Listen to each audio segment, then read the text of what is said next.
Head back and listen in to Colin Cowherd. And again, this is an interesting one just about the trends with Baker Mayfield and the Browns passing game.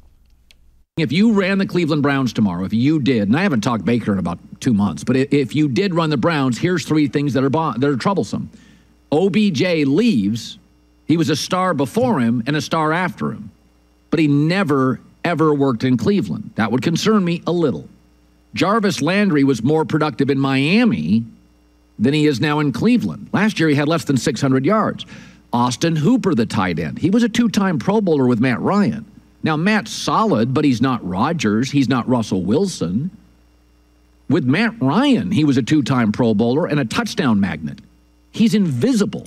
So OBJ leaves, he's better. Jarvis Landry enters, he erodes. Austin Hooper, really, really good, invisible.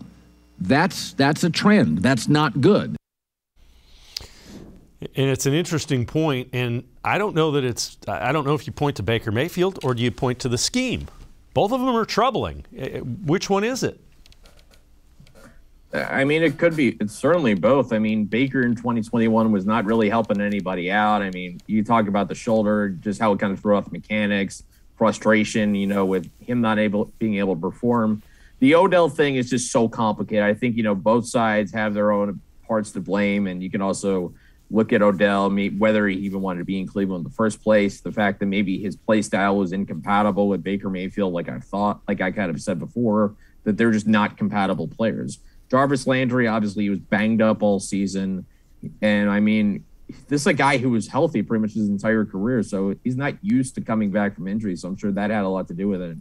And Austin Hooper, that's a weird one because, I mean, he's highly productive, but he also has had when he came to Cleveland, but since he's gone to the Browns, he hasn't done that. Maybe it's part of, he's got a lot more attention paid to him in Cleveland, and he's had a lot of costly drops as well that have really affected him. And I think, the common denominator is, those guys have not been what they are because I feel like with this scheme, it does kind of force attention away from one guy, but they don't even have that one guy. They need to get that one guy because if you have him, then you're opening things up for other people.